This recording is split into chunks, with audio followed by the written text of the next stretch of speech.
আসসালামু আলাইকুম। আজকে 29 ডিসেম্বর। তো আজকে এত পরিমাণ শীত পড়েছে যে এই যে আমি যে এখন কথা বলছি, কুয়াশা পড়ছে। অথচ এখন কিন্তু বাজে বিকাল 4টা। বিকাল 4টার সময় 29 ডিসেম্বর বিকাল 4টার সময় এই ভিডিওটি ধারণ করছি, আর এই সময় মানে কুয়াশা পড়ছে গায়ের মধ্যে। তাহলে বুঝুন যে কত পরিমাণ শীত। এই শীত আমি বা আমার সমবয়সী আরো যারা আছেন আমরাই কিন্তু সইতে পারছি না। তো সেক্ষেত্রে ছোট বাচ্চা বা বয়স্ক লোকজনের কি অবস্থা একটিবার ভাবুন।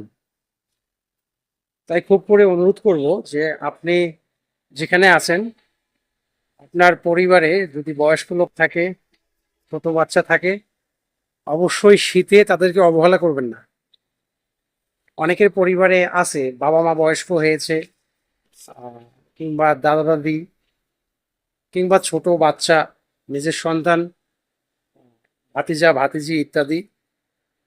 অর্থাৎ আপনার পরিবারে যদি ছোট বাচ্চা থাকে কিংবা বয়স্ক মুরব্বী বয়োজ্যেষ্ঠ জন থাকে, মুরব্বী ব্যক্তিরা থাকে, একদম অবহেলা করবেন না। কারণ গরম কিন্তু মেনে নেওয়া যায়, গরমে মানুষ মরে না, শীতে মানুষ মরে যায়। এই দেখুন, এই যে যে কুয়াশা পড়ছে, দেখুন এই যে কুয়াশা পড়ছে, এই যে পানি পড়ছে, কুয়াশা পড়ছে, মানে বৃষ্টির মতো করে পড়ছে। আমার মনে হয় যে এই বছরের সর্বোচ্চ শীত এটি, এই বছরে। এই 25 সাল বিদায় নিচ্ছে, তার মধ্যে আজকে আজকে 29 ডিসেম্বর সর্বোচ্চ শীত। তো অবশ্যই এই শীতে আর হচ্ছে অনেকেই আমরা আরেকটি কাজ যেটি করে থাকি যে পোশাক ছাড়া বাহাদুরি করে দেখাই। ভাই, শীত লাগাবেন না, শরীরে ঠান্ডা বসাবেন না। হ্যাঁ, ঠান্ডা কিন্তু খুব ক্ষতি করে। ঠান্ডা মানুষকে মৃত্যুর দিকে নিয়ে যায়। যেটা গরম নিয়ে যেতে পারে না, কিন্তু ঠান্ডা নিয়ে যেতে পারে। সুতরাং শীতের দিনে অবশ্যই শীতের পোশাক পরতে হবে। আর বয়স্ক লোকজনকে গরম পানি ব্যবহার করান। ছোট বাচ্চাদেরকে বিশেষ প্রয়োজন না হলে বয়স্ক লোক কিংবা ছোট বাচ্চা গোসল করার দরকার নেই। টোটালি খুব করে যত্ন নেবেন। আপনার পরিবারে কিংবা আপনার আশেপাশে আপনার আত্মীয় স্বজনের মধ্যে যেখানেই বয়স্ক লোক ও ছোট বাচ্চা আছে, এই শীতে তাদের খুব করে কেয়ার নিন, খুব করে নজরদারি করুন, যত্ন নিন। এটাই মেসেজ ছিল।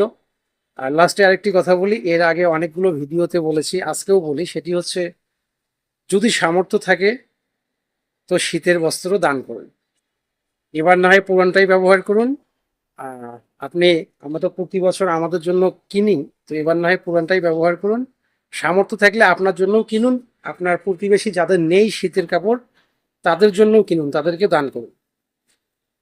তো ঠিক আছে, ভালো থাকবেন। শেষে আবারও বলছি, আজকে যেভাবে শীত পড়েছে, এই শীতে আমরাই যেখানে সহ্য করতে পারছি না, সেখানে কি বলবো যে বয়স্ক লোক ও ছোট বাচ্চা যদি আপনার পরিবারে থেকে থাকে তো অবশ্যই অবশ্যই খুব করে গুরুত্ব দিবেন। ভালো থাকবেন। আসসালামু আলাইকুম।